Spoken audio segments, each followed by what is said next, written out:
All right, we are rolling now. Counting us down. 3, 2. You're listening to Missing Out with Lex Michael and Tauri Jay. Let's start the show. Hey guys, welcome back to Missing Out. I'm Tauri Jay. I'm Lex Michael. And if this is your first time listening, what we do here is we introduce each other to different media, whether it be movies, music, television, spoken word, books, experiences, things that have built us up as people, and we hope that in sharing it, it builds you up. We are the retrospective. That's introspective. That was such an affecting summation of what we do here. I got so excited, so overstimulated that a massive mechanical horrifying protrusion very nearly protruded from my head. Yeah, I tend to have that effect. It's true. It's fucked up. Yeah. But you know, it always turns out well in the end. So today, Any excuse to club a child with a guitar. doo-doo-doo-doo-doo. Today we're talking about FLCL. It's really hard for me not to just say Fooly Cooly. It is, by the way, important to clarify, we are talking about a show. We do not advocate clubbing children with musical instruments of any kind. Right. Only baby seals. And if you're what? Huh? What? What'd no, you say? Not baby seals. Oh, yes. Baby seals are far less of a destructive force than people are. I don't know. Like, if a baby can go through that kind of training and live on a boat, then why not treat them like an adult? Because they're not.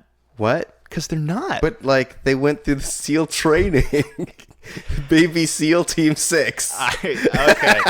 I see where you went. You led me blindly to our destination, and when we arrived, I realized the horrors were limitless. Nope. No, The horrors keep going. So this was my pick for the week. As you know, I like to make Lex watch anime. You sure do. Yeah, it brings me joy, and also it allows me to share anime with people, which I love doing. Fooly Cooly, if you're unfamiliar, is a series created by Kazuya Tsurumaki, and he took a lot of care with this series. He oversaw the dub himself, and he really wanted to try to, I would say, not subvert anime tropes, but like try to break the rules of what you could and couldn't do in anime. Mm-hmm. And so that's why you have a lot of the weird animation changes. You have the meta-ness to it, and also like, in addition to being very beautifully drawn, it's also very, like, slice of lifey. And so there's a lot of different things at play here. And he was really trying to push the envelope, one could say. But it's also a story about adolescence and growing up and trying to find your way into manhood. And so I made Lex watch it because he likes weird stuff. And he likes slice of life things. It's true. Hearing you refer to it as slice of life, I think, is interesting because you are not usually a slice of life guy. Yes.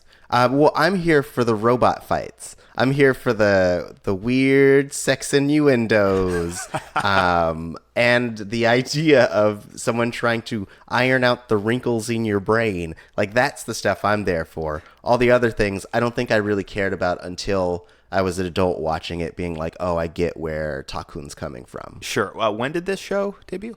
It debuted in 2003. Okay. Yeah, so 2003 in Japan, 2004 in America, on the, I can't remember if it was Adult Swim or Toonami block.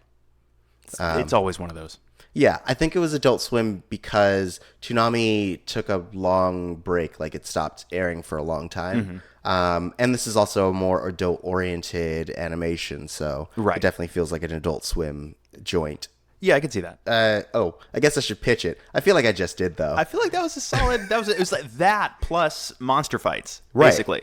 So Lex, this was your first time watching. Like, what's the deal? What did you think? So, okay, like you said, the intention was to subvert standard anime tropes. Now, as we've established and reestablished on this show, I'm not really an anime person. I've seen a chunk of it, right?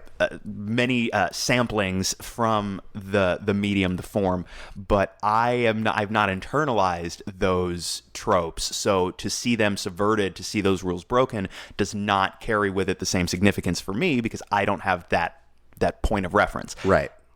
Having said that, they do some legitimately very entertaining stuff in this. Yes, there's the meta stuff. Yes, there's the bonkers robot fights. This strange, almost Cronenbergian melding of man and machine where one literally emerges from the other and by the end, spoilers, vice versa. All that stuff is bonkers. I think they do some really interesting things with camera. It's animation. There's no camera, but with the way, they're simulating camera motions. Yeah. Really fun. I mean, it was genuinely entertained the whole time. Yeah.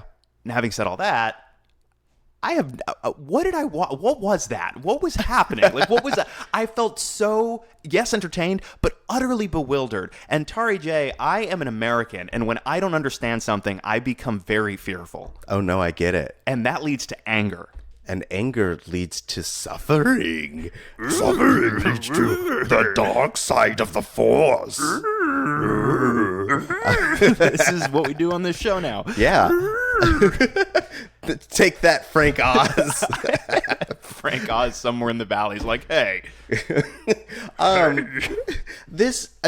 think that, like, at its core, the show is a metaphor.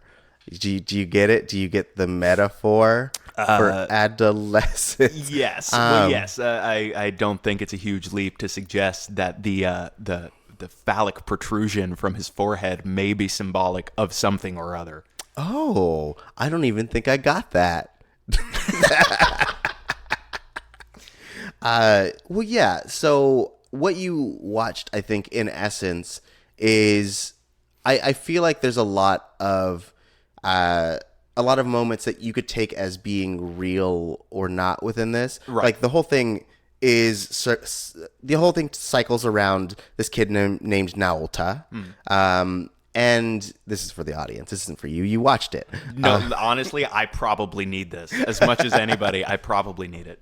And Naota's he's a very shy kid. And he doesn't have a lot of, I feel like he doesn't have a lot of like self-worth. Because he keeps hanging out with Mamimi, who is his brother's girlfriend, and she is kind of taking advantage of him in that he's the closest thing to his brother that she can find, and so she'll start necking with him. Yeah.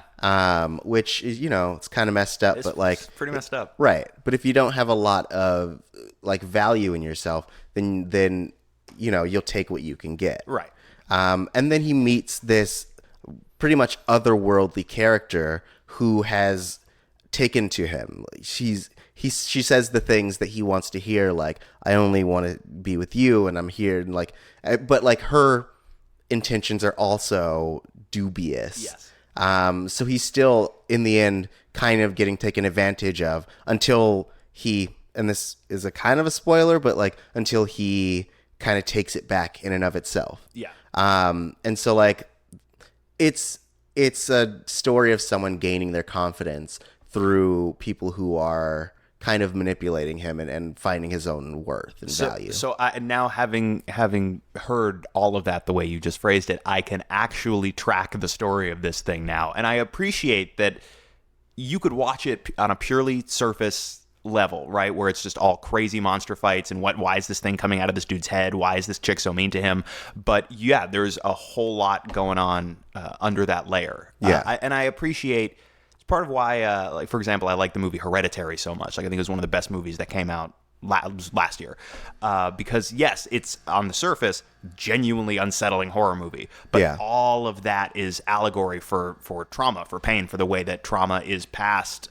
in an almost hereditary fashion from one generation to the next. So anytime you can take these big crazy over the top otherworldly genre elements and actually use them to say something, I'm a big fan of that. I feel like that's a win every time.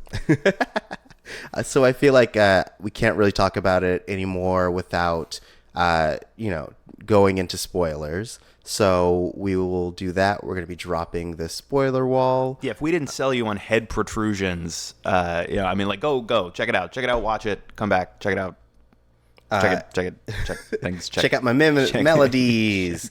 And while you are reaching for the dial, we have a review. So I thought I'd read that really quickly. What? Somebody likes us? Hell Oh, wait, yeah. you didn't say it was a good review. Yeah, 1-star review. It just says, what the fuck are these people talking about? Is that actually the review? No. Because that's fair. I mean, yes, very fair. No, the review is from Yeah For Sure, which is the person's username. All right. And the review is really interesting. 5 stars. Great deep dives. Check it out or you're missing out. Why don't we need to hire this guy? I know. Or girl. Don't be Or sexist. person. That's true. I gotta check my my personal biases. Yeah. What is the name again? It's Yeah For Sure. Yeah, for sure. Yes, for sure. I do need to check my biases. Hello. Thank you for your kind words. We should probably hire you to do publicity for us. That's way, but I can't sell us that well. Yeah, seriously. People are like, what is your show about? I'm like, they're like, why are you vomiting on me? Yeah. And it's crazy because that always gets them. They're like, can I be on this show? Can I be there? I want to be in the room where it happens. It's like, I will do your show if you stop vomiting. This is exactly the show that Yeah For Sure is referring to. Definitely. Super interesting. Great deep dives. Definitely go down rabbit holes. Anyway, that's awesome. Thank you for saying some nice things. Yeah, thank you. And if you guys out there listening would like to hear your reviews read on the show, we do that. You just have to go onto iTunes, Google Play Store. We're also on Stitcher, Spotify, and iHeartRadio. Leave us a comment. Let us know what you think of the show, and we will share it with the world. Yeah, for sure. See, I knew you were going to do that. Yeah, I knew you were going to use that as a little tag on your to drive it all home, and yeah, for sure. Give us a DM us. We need a good publicist. They're like, I just like listening. I don't want to do work. This is supposed to be a passive activity for me. I actually wrote a review. I went so far outside of my comfort zone to. I'm sure you're very nice and active. Yeah, for sure. All right, but seriously, thank you. It means a lot. Every time somebody says something nice, it means a lot that people are listening, because if you guys aren't listening, if we have no audience, we don't really have a show. We're just two weirdos talking to each other in a room. Right. So now the spoiler wall is down, and 3, 2, 1. So Lex. Yeah. I mean, so what did you feel about the story as a whole? I mean, you said that it was a lot to take in, and there was a lot of different random shit going on. Like you have the Haruka. Yep, that's the name. Hank. We're gonna call him Hank. Haruko, the lady on the Vespa. We're gonna call her Hank. Yes. We have Hank,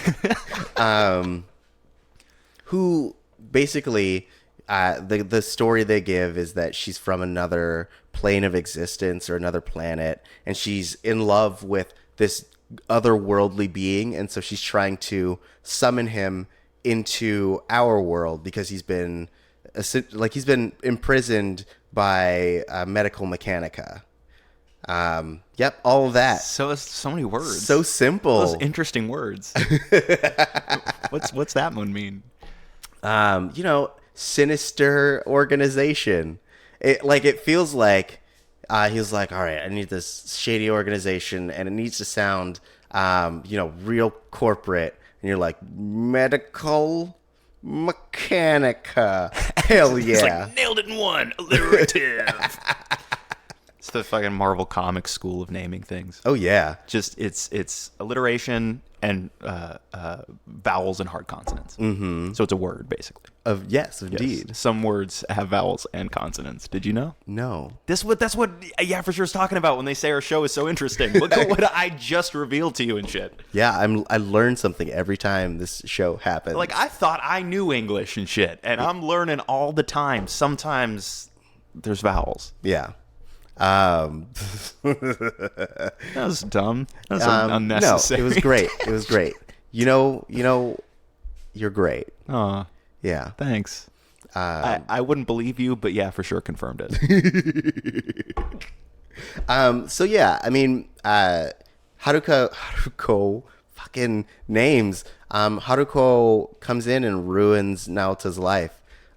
They basically go, like, the first interaction is she hits him in the face with a guitar, and then by the last episode, they're basically sleeping on the street together. Yeah. I don't, for reasons unknown. Like, Okay, so it wasn't just me. no. Got it. Because I was like, why are we here now? And I thought I must have missed something. This must be some strange anime trope being subverted, and I don't have context for it. I mean, she herself is a wanderer, and I think that at that point he had not invested so much of himself, but like he had attached his own value to her so much that like he was willing to go as far as she would take him, and it was on the streets, because I feel like that's the first time you see Haruko outside of her big weird persona, in that like you could imagine that when she's not crashing at his place, she is just like sleeping on the streets in search of her next target or her next method of trying to do her goal. Right. And so I think that was the first time the glamour of the idea of this woman coming in and being like, oh boy, I'm this sweet, sexy thing, and realizing that like she is not what she appears to be. And it's an uncomfortably relatable facet of young love, right? Like, I feel like most of us have been in a place where we were young and we were looking for that connection, that validation, and you end up putting somebody on a pedestal and idealizing them, and like Homeboy does, following this person near blindly out of this need, out of this idealization of that person to your own detriment. Yeah. And I feel like a lot of people have been there. Right. Yeah. I mean, it's hard because you don't know how to set boundaries at that point. Right. I think it's easy to want to just dive in head first and like just throw everything you have into that relationship, because you don't necessarily know what's good for you or the other person. Right. And it's unfortunate for him that he is throwing himself at these people who don't have his best interests at heart. Yep. Which, again, is something that I feel a lot of people, unfortunately, can relate to. Right. Which I feel like brings us into his relationship with Mamimi, which, like, it feels like one of those traditional, oh man, boyhood friendship kind of things, and you're like, man, these two are totally gonna end up together. Right. But like, when you really look at their relationship, she doesn't listen to him. She only really cares about herself and what she wants. And so like it's as small as those moments when they get something from the vending machine and she's like, this is for you, Takun, and he's like, I don't like sour stuff, and she just keeps doing it, because I assume that like maybe his brother does, and so she's just trying to fulfill that. Like, I think even the reason why she calls him Takun is because his brother also has a Ta starting name, and you could assume that that's what she called his brother as well. Yeah. And that's also why he probably hates it. Yeah, Because it's just rubbing in his face that, like, he's not the one that she wants, even if he likes her. It's all super unhealthy. Yes. Yeah. And I like that we get to explore that in such, like, if you weren't interested in that piece, it won't be going on too long, because soon a robot's going to come out and fuck some shit up. Yep. But that, I think, is the most interesting aspect of it, how real these relationships are and how flawed these characters are. Yes. And like, none of them are painted in very good of a light. Like, even your main character, Naota, He's kind of a hothead. He doesn't really know what he wants. He's kind of just wandering and flailing through life. And even like by the end, there's this moment when he gets in the goddamn robot, which is a fun reference. Guys, you get it. Hey, you get it. It's an Ava reference. I'm just quietly shaking my head. I don't get it. I'm big grin and shaking head. So on the internet, you'll hear people say, "Get in the goddamn robot." It's a reference to Evangelion, which this show also makes a reference to. I've heard of that. Yeah. So when he dumps Mamimi, or is basically like, I don't want any more of this relationship anymore, and he gets in the robot, there's that moment when he's just super cocky. He's like, only I can do this thing, and only I am the one who's going to save this world, because he's at the point where he is overcompensating for his lack of value. Right. Yeah, and again, that all feels incredibly relatable. And you talk about how everybody is at best painted as very complex and not necessarily a quote-unquote good character or bad character. Right. In that respect, and you've shown me a bunch of anime, and we've talked about it on this show. Yeah. Y'all can go back and listen to that. Listen to Tari try and drop some science on me. But in that respect, the people in this story feel more like people to me than the characters in a lot of anime that I have seen. Yeah. And I don't know, not being as versed by far as you in that world, I don't know how common that is or isn't. I think it varies from show to show. Like shows that are specifically, like Slice of Life is a specific anime genre. There are things that take place just in the lives of individuals. Like there's this one called Nana, which it follows this girl who's the lead singer of a band and her interpersonal relationships in the music industry, and also dealing with her love life with the lead singer of this other band. And then you meet her friend Hachi. These are dumb Japanese jokes in that Nana means 7 and Hachi means 8. Okay. But you meet Hachiko, and she's, I would say, the most human out of all of them, in that like she's so nervous and she lives in this world that is much bigger than she is, and she's like the main singer's best friend, and so she's part of this world, but she's not really, and so she gets caught up in a lot of the traps that you would find. Like she falls in love with this guy who's a playboy, and she thinks that like they're gonna be together forever, and he's just like, he's just stringing her along the whole time, and you have to see her go through the pains of that. And at some point I think she gets pregnant and has to deal with that. So like you get really deep character stuff in Slice of Life anime. Yeah. I don't think you get as much of it in action adventure anime the way that this show mixes the two. Like there's a bit of it in Ava, for example, which I think this show takes a lot of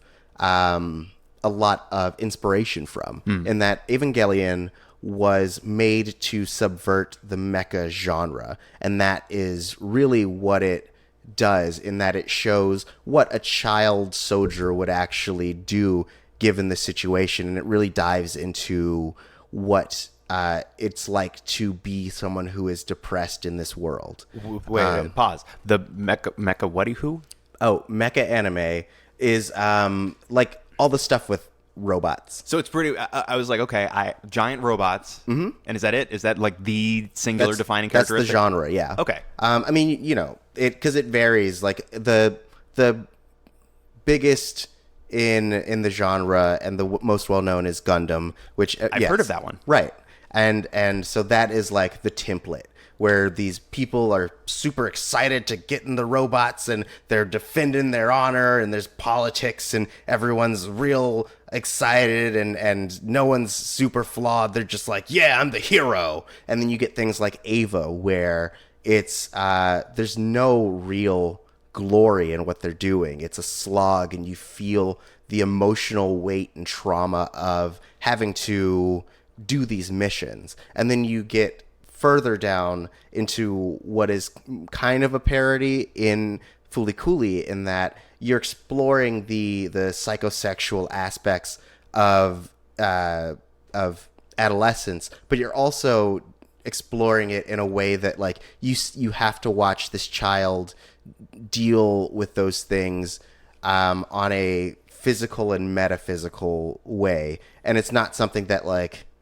really happens in mecha anime very often, in that like you don't get the adolescent aspects of it, even if they are all teenagers. Okay. And so this one, I feel like, really dives into that piece and uses the robots and the robot fights to just personify the internal struggle. Because everyone has monsters fighting inside of them when they're adolescents. They're called hormones, baby. Right. And of course, the giant robots that emerge from our character's head, when they begin the process of emerging, it very much looks like an unexpected, unwanted erection inside somebody's pants. Right. That, but out of your forehead. Of course. I mean, that's where all my erections are, but... I had to have that surgically removed.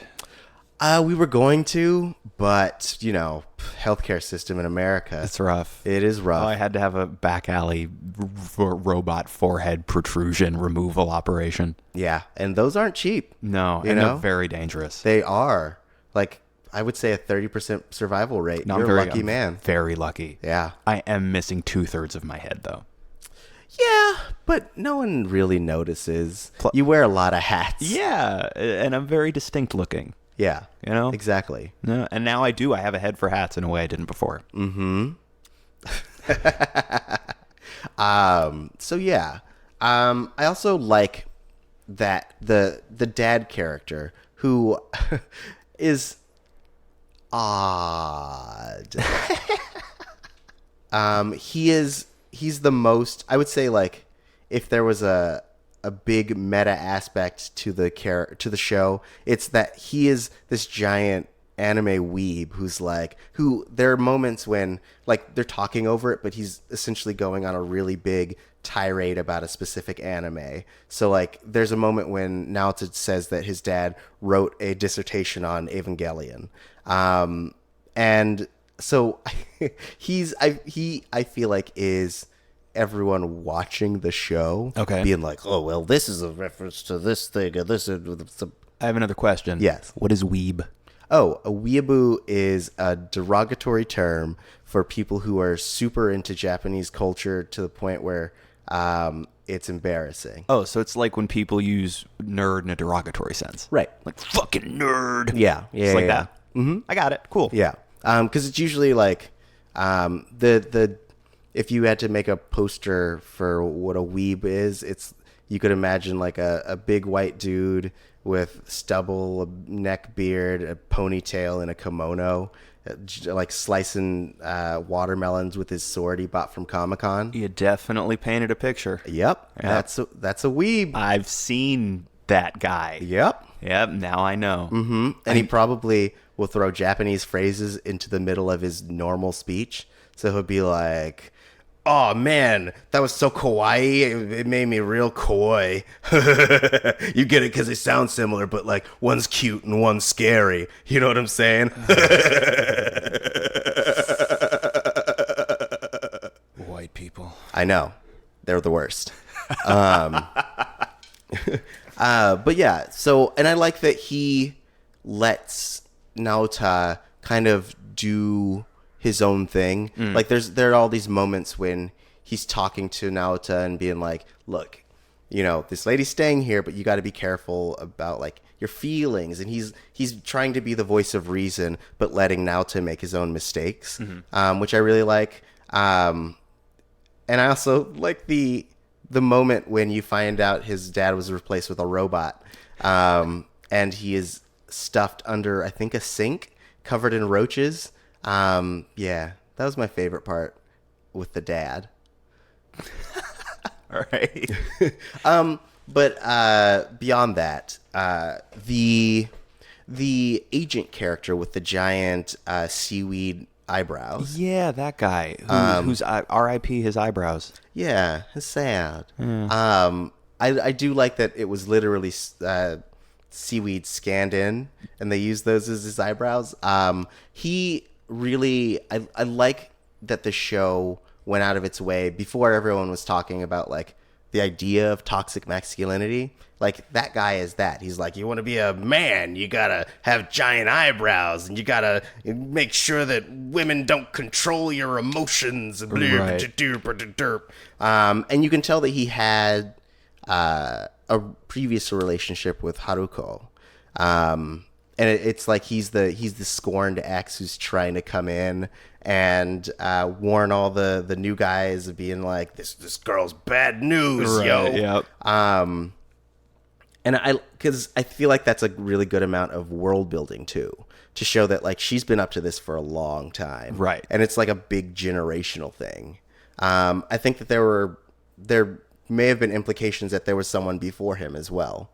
And so every generation, this crazy lady on a Vespa comes along and hits you with a guitar, and now you start sprouting things from your forehead. So is it like the Slayer? Like every generation a Slayer is born, and it's just one girl in all the world with these powers, and then they die and the power gets transferred? Is this a Buffy thing? Yeah. Have you never watched Buffy? I watched the 4th season, maybe the 6th season, whatever season they started on CW. That was, originally for the first 5 years, the show ran on what was then the WB and has since become the CW. Yeah. And the final 2 seasons aired on UPN, which I think went away. Yeah. UPN became they merged? And WB. They merged. That makes a certain amount of sense. Yeah. Yeah. So yeah, when that change happened was when season I 6. started watching. Yeah. And I was like, there's a lot of stuff happening. Yeah, did any of that make any sense at all? I don't know. I was in high school, and everyone was like, Buffy. And I was like, cool. I guess she's a robot. Oh, wait, nope. They brought her back to life. There is a Buffy bot, though. Yeah. Spoilers. Spoilers for Buffy, a 20-year-old show. Yeah, wow. It is about 20 years old when it started. It started in 97, I think. Well, yeah, because I didn't start watching until like 2004, and it's 2019 now, and I started in season 6. So like, yo, shit's old. Yeah, but no, Buffy's a great show. Yes. I feel like one day I'm going to go back and watch it. Everyone tells me it's worth the review. Yes. If you really want to commit, you also watch Angel, and you watch them in broadcast order. Yeah, I've heard that as well. Maybe from you. Probably from me. That sounds like the type of shit I would say. Right. I don't think I can commit that. I mean, like, if I break my leg and I have to stay at my house. Like, if you literally cannot do anything else. Right.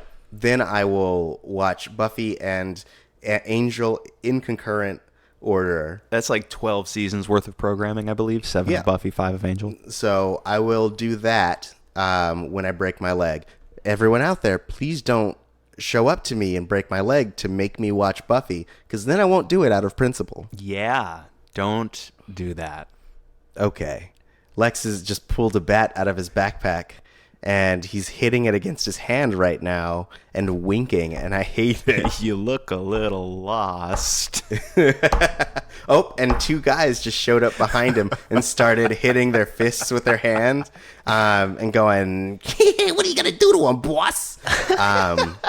So I'm scared now. Yeah, that's how they talk. Yeah. All of my friends talk that way. They do. I'm glad we're not friends.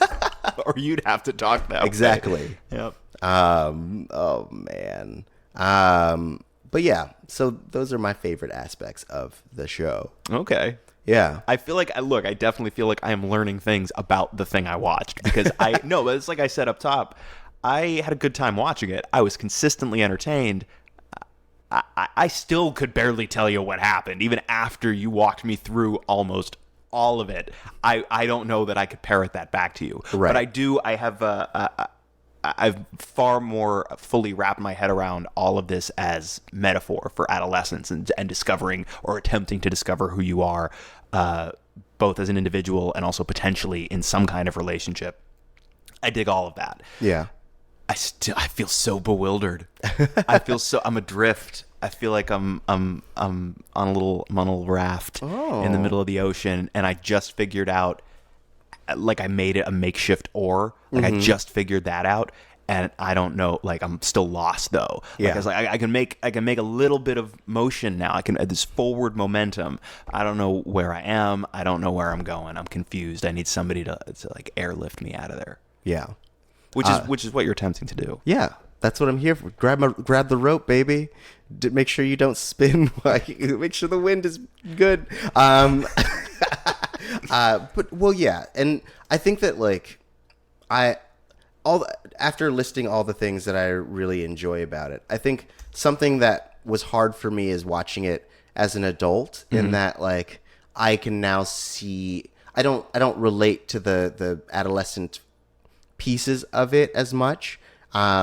And so, like, now I can just see those aspects of the relationship and understand that they're toxic. They released a movie and then a sequel series.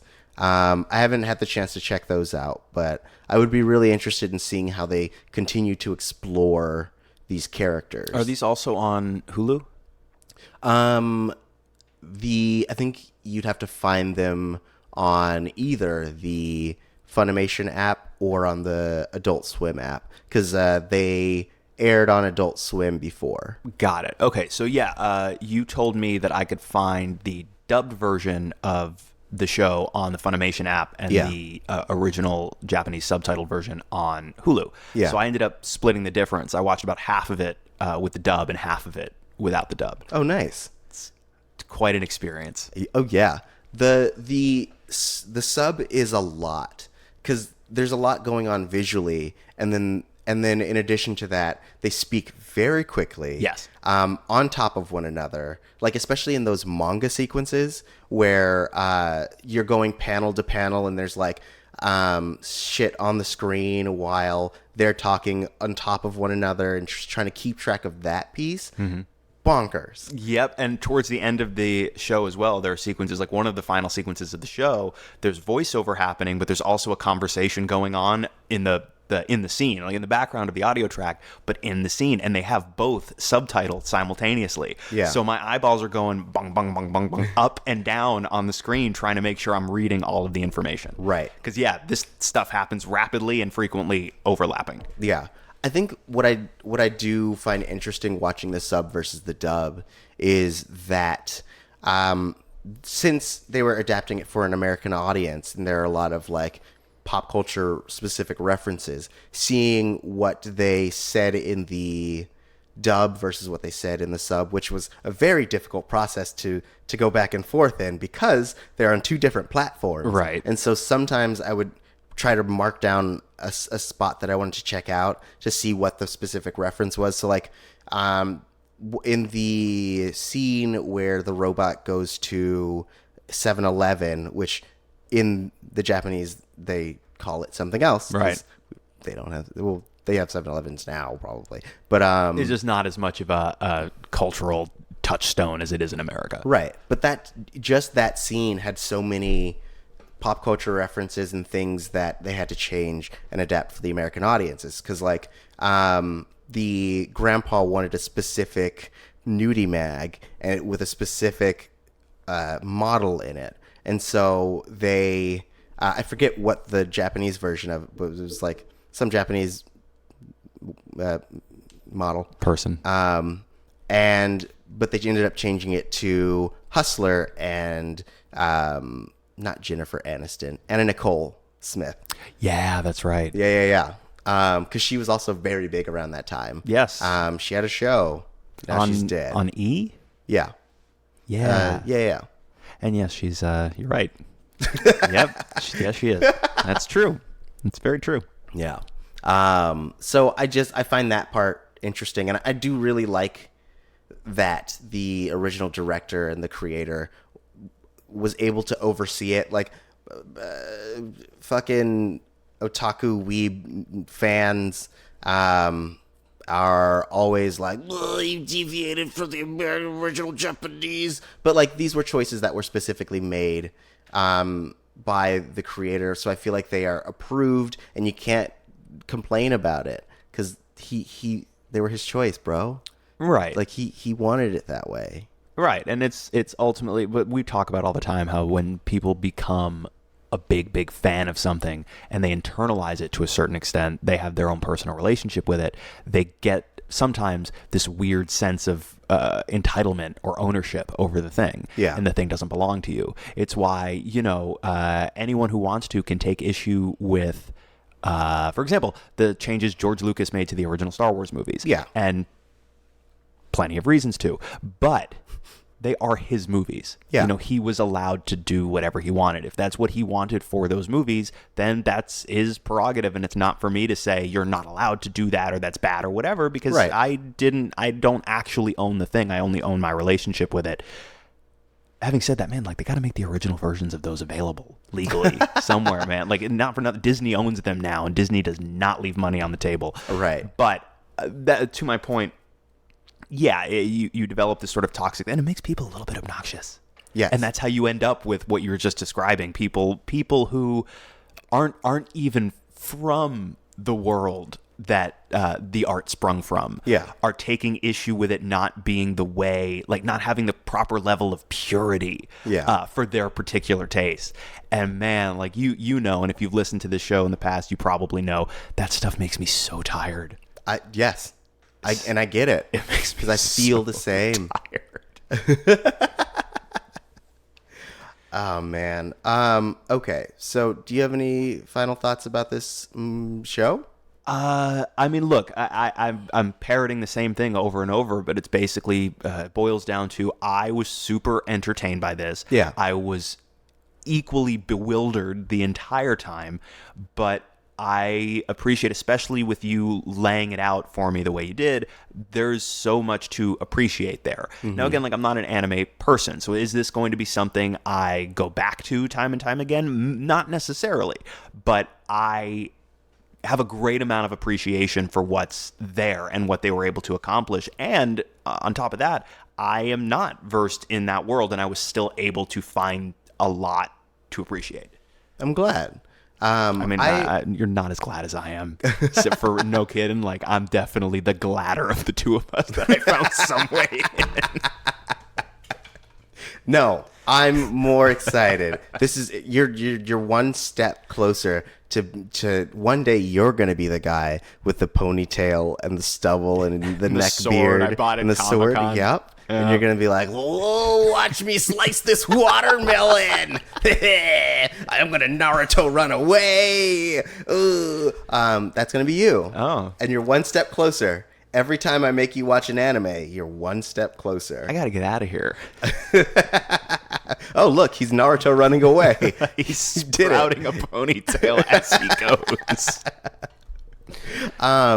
Well, I'm glad that you were able to find enjoyment in it. I hope that if you are listening to this and you haven't seen it, I feel like or if you have seen it, it's worth revisiting. If you haven't seen it and you've listened this far, I think that it's definitely worth your time to really watch and take in the artistry that's involved, the great dub, and also just the really tight theming that they allowed to happen in this parody show that is much better than it has any right to be for a 6-episode miniseries. Yeah, that's the other thing, too, is 6 episodes. They're all 25 to 30 minutes in length, so you could knock this out in a few hours. Oh, yeah. So I highly recommend it. Guys, check it out. And make sure that you are, like and subscribe. Make sure that you talk to us on the social medias. Where can they find you, Lex? I am on Twitter and Instagram at the Lex Michael. And I'm at Tauri Jay, Turijay. And you can also find this podcast at Missing Outcast. That's MissingOutcast. So we hope to hear from you, and we hope to see you next week. Until then, this has been the Retrospective That's Introspective. And now you have a new perspective. Yeah. Also, yeah, for sure, get at us. Get at us. Be our one-person publicity department. Nice. What up? I promise, one day you will reap the rewards. One day. The actual content of the rewards, TBD.